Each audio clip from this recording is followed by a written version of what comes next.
Hello friends, I'm glad to meet you all through this video.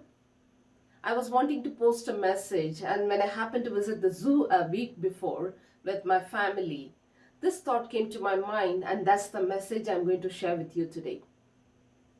We all have been through our teenage times, and when anything goes wrong in life or at times of frustration, the first person whom we get angry with or blame is our mom, though she is the first one that loves you the most. When you wake up late to school or college, it's mom's fault that she didn't try hard enough to wake you up. Or when she makes a repeated menu for breakfast or lunch, she hears all moans from everyone. The incident of Daniel reminded me of the above reality in relation to the difficult times that we face in our life or something that we don't like. Let's see how Daniel reacted in his difficult situation. Daniel was serving the royal courts for so many years, and yet he maintained himself as a blameless person. He enjoyed as an official in the king's courtroom that could not corrupt him. He was living among a community of unclean people, and he served for pagan kings, but yet he was a blameless person, not for a year or two, but for 67 years approximately. Daniel was taken as a slave at the age of 15 or 16 to Babylon, and he was put in the lion's den at the age of 81 to 83. In the years between of about 67 years, he maintained himself as a blameless person, though he was a higher official in the king's court. First thing that we saw was Daniel was able to maintain his standards. Now, the second thing. In the midst of the murderous plots, Daniel remained so calm. He knew there were plots from his adversaries, and he knew there were threats and the order of the law from the king. Yet, he remained so calm. How was it possible for Daniel? Because Daniel's security was in God. He didn't look into his situation. He didn't look into his people, how mighty they were. He didn't look into his adversaries, how powerful or how mighty or how strong enough they were.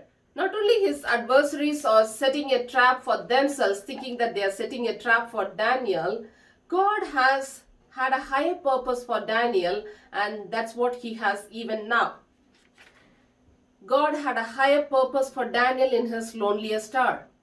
According to historians, Babylon city has a population of 200,000 people, and the entire kingdom has even 10 times more than that.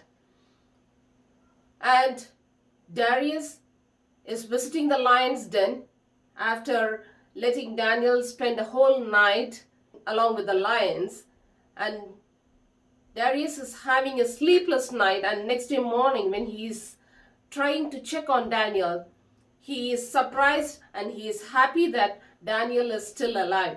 Now King Darius, who put Daniel into the lion's den, closed it with a stone and put a signet on it.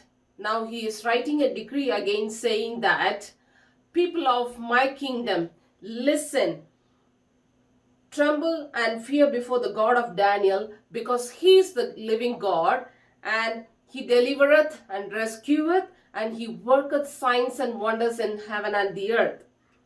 What a marvelous thing that anyone could ever imagine. I myself, while walking around the zoo, met these lions and was happily taking selfies with them as I was behind the impact resistant glass.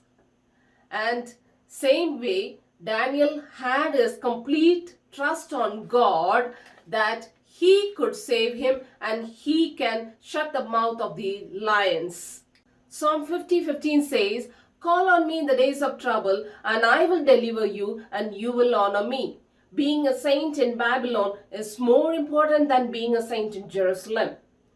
I really got to encounter the feelings of Daniel when the lioness behind the impact resistant glass had a fierce roar as soon as I tried to take a selfie.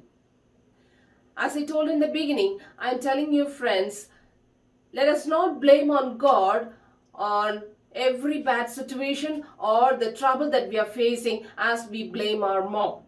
Instead of blaming, let us hold on to the faith as Daniel had. Let us maintain our standards. Let us have a security in God. Let us endure the divine test, and the Lord will surely put your enemies into the trap that they set for you, and he is surely having a higher purpose in your life.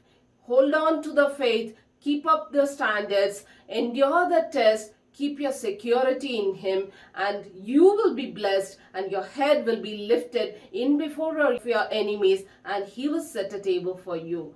May God bless you. Stay blessed, stay safe. Thank you.